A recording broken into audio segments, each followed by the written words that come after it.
I'm streaming. Hey, everybody, I am Paul Shear. You might know me from shows like Black Monday or my podcast, How Did This Get Made and Unspooled? And today we are talking with a legend on the premiere day of his brand new documentary. It is called Inmate #1, The Rise of Danny Trejo. Please welcome Danny Trejo. Danny, how are you? Fine, thank you. I am so excited to talk to you about this doc, which is available on all digital platforms right now. You can rent it, you can own it, you can do whatever you want. But what I love about this is a one-man show. This is your life story, really from birth to where you are now. It covers so much. How did you get involved? Is this something that you've always wanted to do, or did someone approach you? The production company got a hold of me up in Canada and talked to me, and I liked what they said. I liked the director, and I kind of said, you know what, talk to Gloria, my agent, and I called her and said, hey, I like what these guys are saying. So then she was kind of like listened, and that's basically how it was done. And then we did it, and I'm really proud of what they did with it, Yeah, Awesome. it's really wonderful, and I know that that you have this connection to Pacoima where you grew up, and Yeah. you drive through Pacoima throughout the film, and we get to see these locations. So every story is kind of connected to a real, we can see the area that you grew up in. Was that how did that feel to go through and kind of narrate your life up against all these things? Well, I mean, it's I've never been far away. I lived in Venice for a while, but I've never been far away from where I lived, and I love that place. I'm kind of bound to my hometown, and everybody asks, because I guess I could live anywhere, but Right. I just kind of like the neighborhood and the people, and that's where my mural is. I mean, that mural is amazing. And to think about your life and where it could have gone, you pretty much did the tour of every prison in California. You came out, you reformed yourself, you are a movie star, you're helping people, and now forever there will be this image of you. This is like what the Rocky statue was to to the museum steps. This is to Pacoima. I love it. What was the first reaction when you saw that? The first time you ever saw that mural? This artist, Levi Ponce, he's an unbelievable artist. He just started doing it, and then somebody called me and said, "Hey, do you know they're doing a mural of you?" I says, "What?" Yeah, and a photographer named Bruce Weber had been trying to get a hold of me, and I just kind of, okay. I didn't. So he showed up when they were doing this mural, and my son said, "Dad, that's one of the most famous photographers in the world." Yeah. Oh, okay, well, and so me and Bruce became friends, and it was so Levi just did it out of love for. He said, like he knew my story. I turned his life around, and he found his through art, and he's amazing. He's done murals all over the world, and he's right now he's doing a mural of all the people I've worked with in my garage, the whole wall. I mean, but you better have a big garage, because I mean, you worked with everybody. We're gonna actually talk to the director and Donald Logue in just a little bit. We're gonna take some fan questions too, so send in your fan questions. We got a lot to go to. We have so many fan questions for you, Danny, and I want to just ask you one question. One of the things that I love about this movie, and the bookends of this movie, start with you going back to prison and talking to prisoners. And at the end of the movie, there's a really emotional moment, and I won't spoil it for people who haven't seen it, where again, you're back at a prison and kind of welcoming somebody out. I know you've done big movies, and that means a lot, but talk to me about what it means to be able to go back into the prison system and talk to these guys. The reality, that's my life. That's Right. that's my that's what I do. I honestly believe that the good Lord gave me a shot at movies to see what I do, and I think movies are the best platform in the world for me to go back to go to juvenile hall to because when you talk, especially like high school kids, when you talk Yeah. to high school kids, first of all you have to get their attention, impossible because they have none. Then you got to keep it, which is impossible because of number one. Number three is you got to show them you're cool, and if you're 10 years older than them, you're automatically not cool and you lost your cool button. And then you deliver your message. My message is drugs and alcohol will ruin your life. Education is the key to anything you want to do. Anybody can deliver that message. Only problem is they're not listening to you. You don't have their Right. attention. The gift that the good Lord's given me is that when I walk onto a campus, I have everybody's attention. I got the Yeah. kids who go to assemblies, and it's not Danny Trejo. It's the guy from Spy Kids. It's the guy from Heat, the guy from Desperado, the guy from Blood In, Blood Out. Oh, Yeah. what does that guy have to say? So Yeah. that's what the movies are for me, and I love going to prisons. I love it. I mean, it's a double-edged sword because I hate seeing guys that were in prison with me 30 years, 40 years ago. Yeah. I mean, Yeah. you know what I mean? And they're still there. And it's like, oh my God, but then it's It's a lot. But you're all making such a difference in people's lives, and well, you bring not to hope, change. Yeah, you bring to give hope them to a to hopeless yeah. place. It's really inspiring, and I felt inspired. I could have watched this documentary for hours. It just flew by. I want to get to some of these fan questions, so we're going to change topics a little bit because the question I think on a lot of people's minds. We have been in a quarantine, a lot of us, and we know that you have gotten very much into Animal Crossing. Yeah, My friend Gary Whitta says that you're showing them people around, that, and so. that is so much So showing people around my island. yeah, what's your favorite part of your island? I built a Trejo's Tacos. There's a Trejo's Tacos on my island. You know what I mean? So we're making tacos and burritos and all healthy. We have vegan I love. Well, hey, look, now you can jump in the water, go swimming, get some fish, and bring it back to get some fish tacos and Trejo's That's tacos. one of we do a lot of fishing there. You know what I mean? Yeah. I love that. I love that little guy fishing.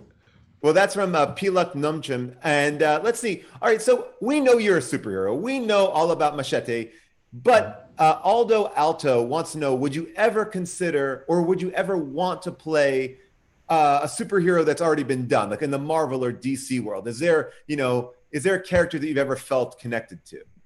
I, I no, you know what? I like more the Charles Bronson kind of superhero. The Machete Yeah. kind of superhero, the Clint Eastwood kind of. I like them guys, and they don't have to wear tights.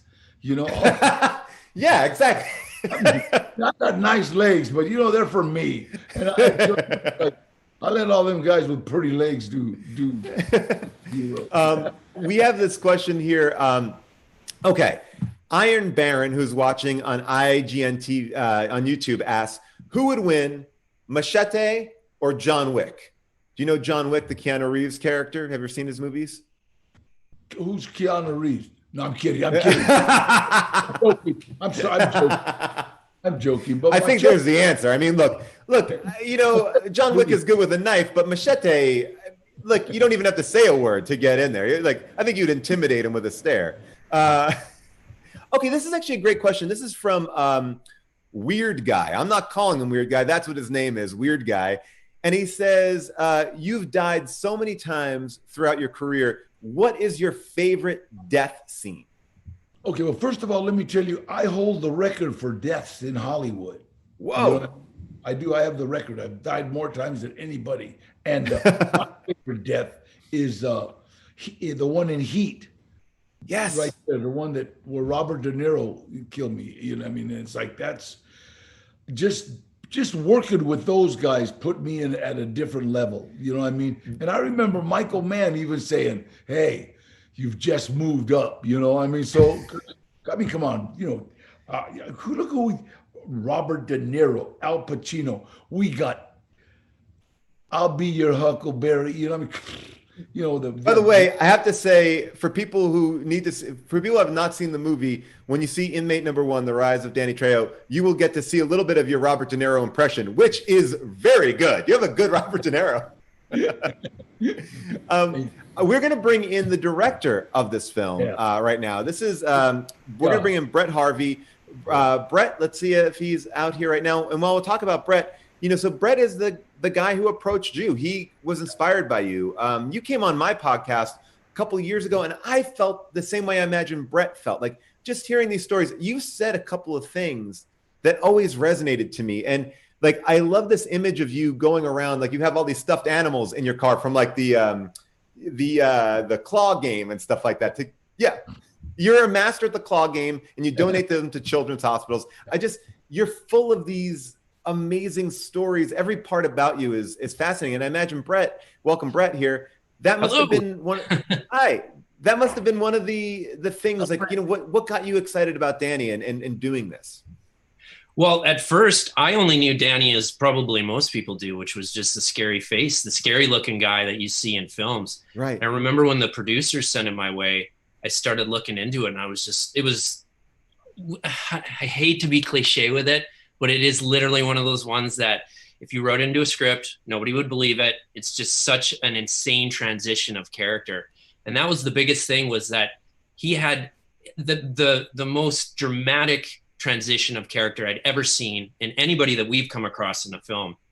From the depths that he went within the criminality, to facing 3 counts of the death penalty, to coming out for 15 years straight, which a lot of people don't realize, 15 years straight of drug counseling before he ever steps on set, and then becomes this Hollywood icon that we all know, and then also travels the world and talks to all these prisoners and addicts and stuff. As soon as I knew that, I was completely on board. And we actually started, the first things we started doing was we would go down, and Danny would either be watching a football game on his couch, or we would be in the local pancake shop. I forgot the name of the restaurant. Danny would know it. It's the one he always goes to. And he would just start telling these stories, and I would just start writing down notes. And once I compiled all that, which was like a pile like this of notes, then I could start to construct maybe if Danny was in this environment, this would really, stir up the story. I got to say, as a director, I think it's such an interesting, I think it's a talent to keep me on the edge of my seat. I know what happened to Danny Trejo. I'm watching Danny Trejo. I'm a fan of Danny Trejo, but you create this moment in the movie where I'm like, oh, is Danny going to get the death penalty for throwing a brick at this guard's head? Like, there's an amazing amount of tension, even knowing I'm watching him now, but you're able to create these moments throughout the movie where you can really, that section in particular was just, incredibly riveting. Well, Danny just knows his story so well. And I think the big thing that you don't get in most docs is that Danny's at a point in his life, and maybe he was always at this point, but he's definitely at a point where he's got nothing to hide, and everything is just straight facts the way you're going to get it. So when he starts telling these stories, it does make them dramatic because it's no bullshit, basically. It's just, It's straight up the truth of the situation. And when you get truth like that delivered to you, you do feel more in the moment. And so a lot of that is kudos to Danny and his ability to go back in time and actually present all those situations that actually happened to him. Definitely. We're going to bring in Donald Logue, who is a friend of Danny, who's in the doc, but plays a big part in the doc. Danny, how did you and Donald meet? Well, he's kind of coming in right now. How did you guys meet? I met Donald up in Prince George, Canada, because we were doing a movie called Reindeer Games, and what was that guy's name that did Triple X? Vin Diesel? Vin Diesel left, and Donald took his place. And, we were in a meeting. We just hit it off. It was just like, that was it. That was just it. We just hit it off, and we just started cutting it up. And we both, were from LA, and we both knew LA, and we both kind of, peripherally ran into each other, Well, it's interesting, Donald, because I'm a fan of yours. You're a fantastic actor, but we are in this business where relationships it's like going to summer camp. You go, you shoot a movie, you shoot a TV show, you go away, and it's rare to kind of keep a relationship that you kind of form on set going for so long.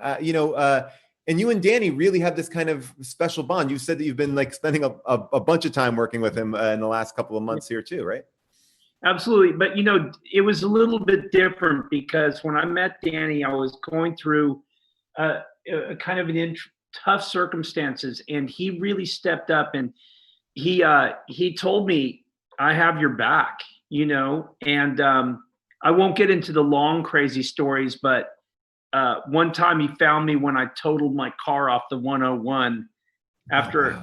and the night before he had called me and said, you haven't been calling me back. God's going to put you in my path. And the next day he happened upon this terrible wreck I was in. Wow. And standing in the rain, he said, I told you God was going to make me find you. And it was crazy. And it was like, the heavens opened up. I'm a believer. He honestly has been that for me. He's been an uncle to my children, my best friend. And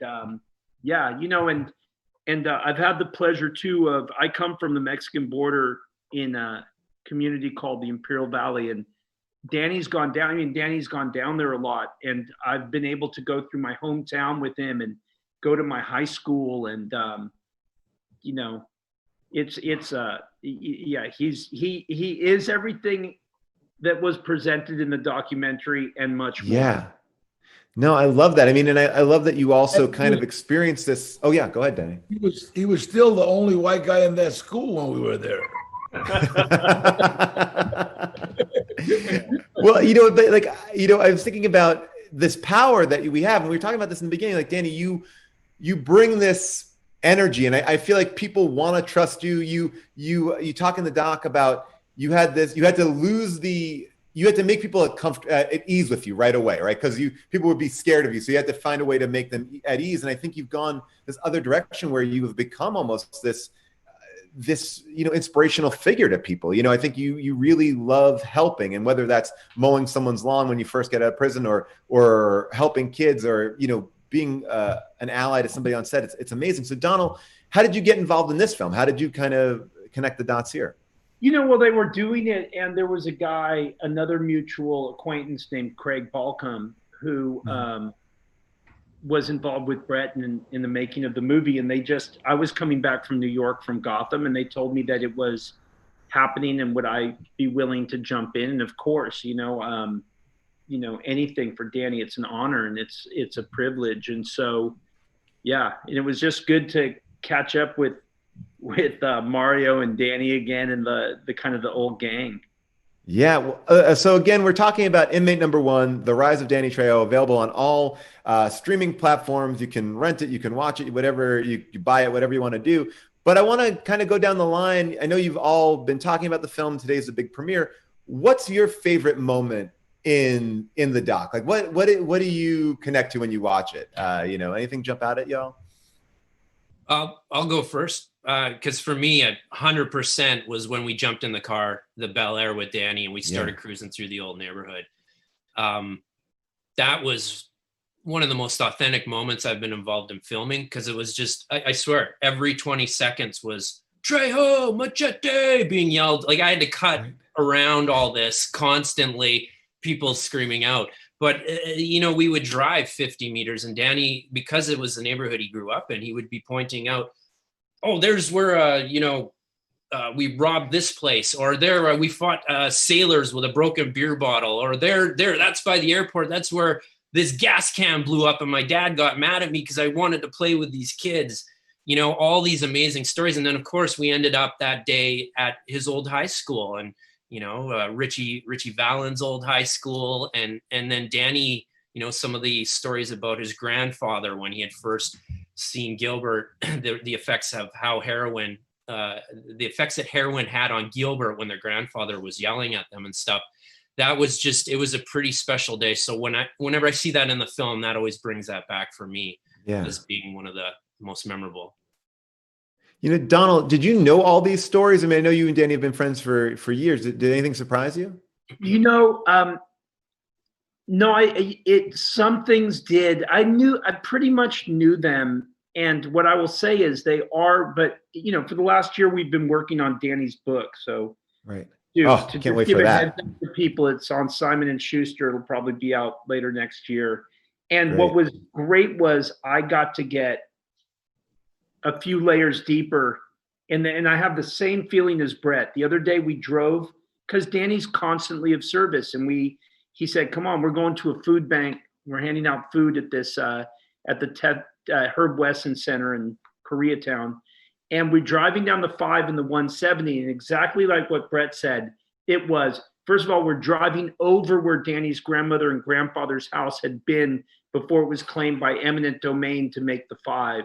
And all of these, like for a man who is known worldwide, you can throw an orange on any side of Interstate 5 through the San Fernando Valley and hit significant points in his life, And but I think it was the prison stuff, because the fait accompli of Danny leaving prison and becoming who he was, that's the one in the zillion shot. I mean, when Danny says, "Man, I'm going to die in here," it was a realistic expectation. And that's what's really, and actually talking to other inmates who were in prison with Danny at the same time in Soledad and San Quentin, I actually think Danny, in a way, to protect others, doesn't really tell sometimes about just how intense how incredibly soul crushing that environment is, So there were a lot of emotional points in the doc for sure.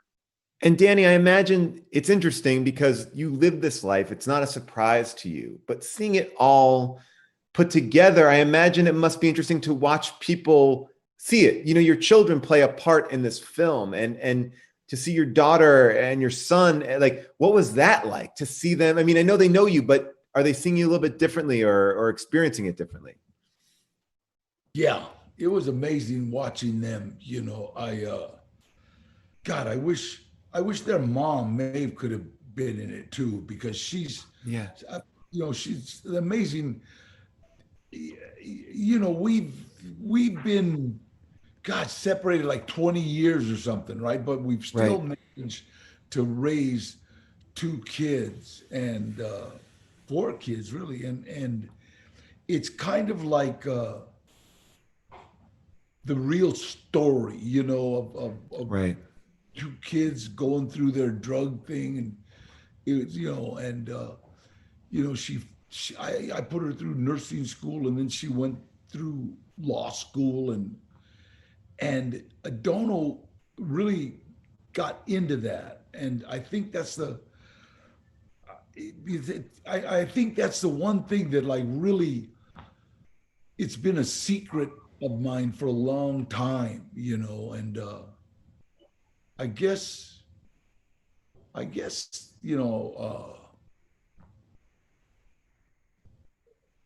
a pretty good guy. It's like, I don't know how to say it, but after all that, doing what I do today and taking care of kids and stuff, it's like, I think that's the important thing. Prison stuff, man, yeah, I went through it, and yeah, you can die, but like the giving, that's like what's important, Well, like, I mean, that's how I felt watching it. It's incredibly inspirational and not exploitative at all. I think, especially right now, we all are looking for a way to, like, feel a little bit uplifted. And I think one of the beautiful things about this is you leave wanting to follow in your footsteps. And one of the things that got me the most is, you had this connection with Gilbert, your uncle, who really at points really helped you, and at points maybe pulled you in the wrong direction. And when his son goes to prison, we kind of track this journey. He's in prison for a very long time. And the end of the film, you are reunited with him as he gets out of jail. And that, I mean, that just got me. And how has that relationship been? And how has that been going? How is that? He just left right before, right when the documentary ended. And and really me and Mario Castillo, we saw senators, we saw Jerry Brown, we saw everybody.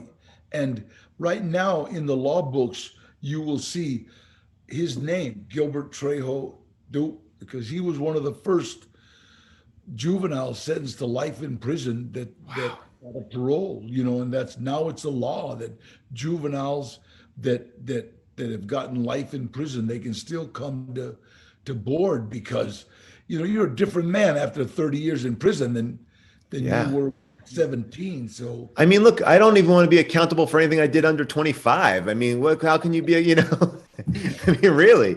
Well, it's such a beautiful moment. And I'll kind of end here in a second, but Brett, what do you want people to take away from the film? Like, what, I think it's all there, but, is there anything that you want, people to walk away with? More than anything, I just want them to take away hope. Hope. And because that's what we do. That's what every one of my friends that go back into prison do is we take them hope in a hopeless situation, because prison is a hopeless situation. And I think in the book, Donald kind of that's what we talk about, the hopelessness and the emptiness of being in prison, and after you've done 20 years, 25 years, what family do you have left? So right. The Department of Corrections, spelled backwards, is recidivism. because yeah, any business that would have an 80% failure rate would go out of business. Yeah, they want you back. And I think that's what something is amazing about this doc. We get to see that push and pull. And you fought against the tide to do that. Not to change topics again, but they want me to ask a couple more fan questions. So this is I'll go off and say, well, let me ask you this, because this is Jack McLean. And I'll ask this to Donald and Danny. You both were on Reindeer Games. That was a Frankenheimer movie, right? Yeah. Like a big action, fun movie. Any fun days on set there? Anything that you remember from making that movie together? I used to tease Frankenheimer all the time, and because he was very strict about the set, right? And if he caught somebody taking pictures, he would always say, "I don't go to your church and take pictures. This is my church." And it would really, he was a screamer, right? And so he had these friends that gave him a brand new Mercedes. They were from, I forget where they were from, but they're very wealthy. They gave him a brand new 500 Mercedes or something that hadn't even come out yet, because he was going to put one of their wives in the movie. And so I seen they had a camera, and I, "Oh, hi. Oh, you want to take a picture?" They go, yes. And so they were snapping pictures, and you hear this unbelievable scream, "Who's taking pictures in my church?" Mr. Frankenheimer, it's still friends. Donald almost peed his pants. I swear to God. Donald, "You're an idiot. You're an idiot."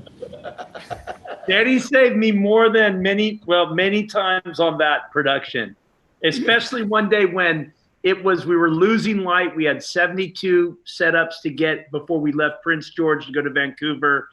The tension was super thick. We had to roll down this snow cliff after Ben Affleck, and they had just spent 2 hours cleaning the snowbank, and then I fell over. Remember, Danny? I fell, and mid-fall, I knew Frankenheimer's yelling at me. Everyone thinks I'm an idiot. I've blown it. They're not going to get their day. And Danny just reached out, and I don't know how, this superhuman strength, and he had me suspended over this snowy cliff. And I'm not light, and he just gently, superhuman style, puts me back right where my feet were before, and he goes, "I told you I got your back."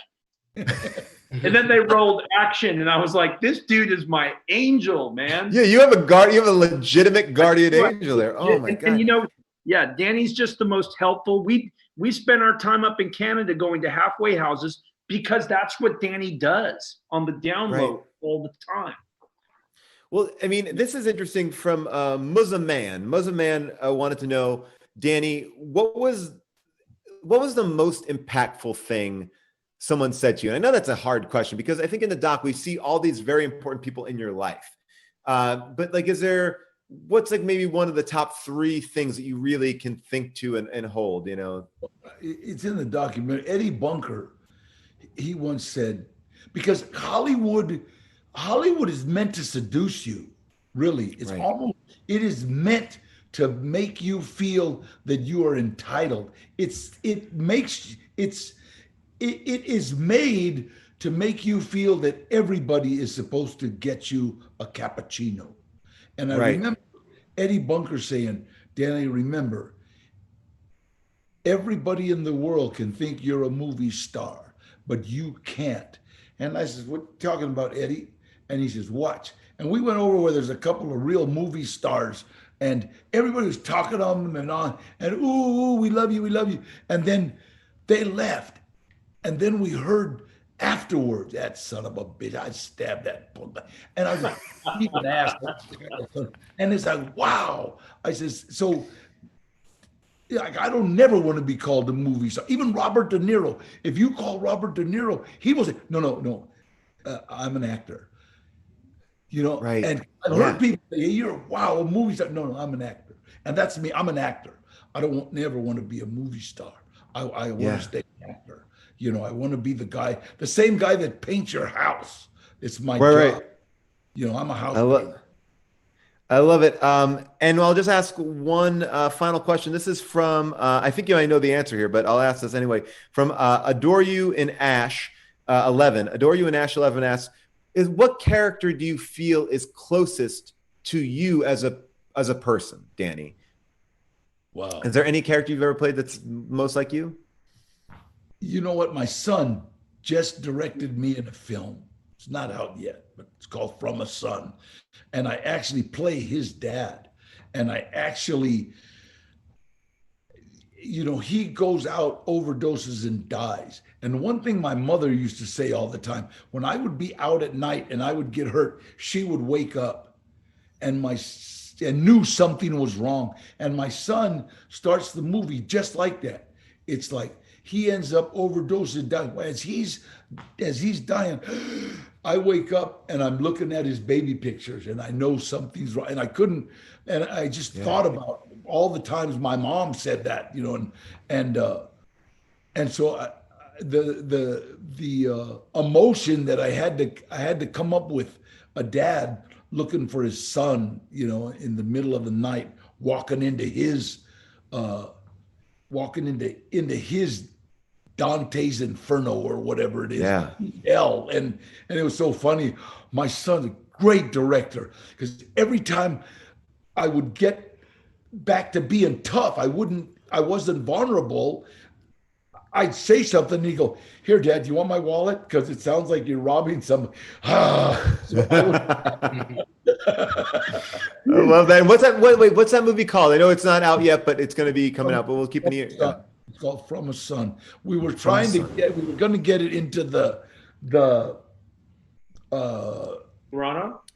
Yeah, Toronto Film Festival, and they were ready to go, but then they closed it, you know, and so closed everything. So, and Donald, I'm looking so much forward to this book, that you and Danny collaborated on, which it must be an amazing thing. Also, you guys are such good friends to then kind of get to this place. I mean, sometimes you don't know that much about your friend to go that deep with him. I imagine that must have been such a treat. You know, it was from my side of it, it was just it was unbelievable and incredible. And I think for both of us, it prompted so much. How did you describe it, Danny? It was like doing a personal inventory of just every moment of life. And I will never not be grateful. And in a strange way, with COVID and stuff, we really had this opportunity to just be in this. Yeah. 7, and it was, for me, what a treat, because Danny's the If we weren't passing out food, we were writing. And Brett, you've done multiple documentaries. This is just a fantastic portrayal. Is there anything you're interested in doing again? Is there, would you follow somebody like Danny again, or you want to now change your direction to maybe cover something completely different for your next project? Well, following somebody like Danny again is an impossibility, because I don't know if anybody like Danny's going to come along in the next 100 years or 1,000 years again. It was the first biopic I did, though. Prior to that, I was doing kind of cultural topics. And funny enough, I was doing hockey enforcers between this. You don't get much vastly different than that. But yeah, the next one is on the 7-time Mr. Olympia, Phil Heath. He has a very interesting backstory to how he got to where he is, though, as well. But yeah, there's something special about the biodocs. So, if the right person was to come along again, I definitely would entertain that, because you get a different perspective than you do when you're interviewing 40 different people about just a social topic. You get to actually dive into a real adventure and kind of live through their experiences. So yeah, I would do it again in a heartbeat. Well, you did an amazing job. I did Con Air with one of the hockey enforcers. Oh, which one? Did? Yeah, he was John Cusack's right hand. I'm not John. He was the great hockey player. What the hell was his name? Wayne Gretzky? Wayne Gretzky. Well, Wayne Gretzky had hockey enforcers help him. Definitely. Was it Marty McSorley? But who is it? Might have been Marty. Was it McSorley? Marty McSorley? McSorley. Yeah, Marty. Yeah. That makes sense. Yeah. Yeah, he was brought him down from Edmonton just to protect him down here. That is Wayne Gretzky's enforcer, his protector. So pretty darn close. Oh man! And my son Danny, I said, hey, I'm working with this hockey guy, and he goes, really, Dad? Yeah. Here. I told him that you were a hockey fan, and so he knocks on the door, right? And I open the door, and it's Marty, and my son almost fainted. My son, Danny boy, he goes, and then Marty gives him a hockey stick that's signed. He goes, here, and close the door. My dad said, my son goes, Dad, that's not just a hockey player. There's God, and then there's Marty McSorley. I love it. Well, this has been fantastic chatting with all of you. Again, the reason why we're here is to celebrate the premiere of Inmate #1, The Rise of Danny Trejo, which is available to own or watch on all streaming platforms. Thank you, Danny. Thank you, Brett. Thank you, Donald. You guys were fantastic. And thank you for all your fan questions on IGN TV, on YouTube. Go watch this movie. It's the best hour and 45 minutes you will spend all week. Thanks, everybody. Good night. Thanks, everyone. God Good bless. seeing you guys.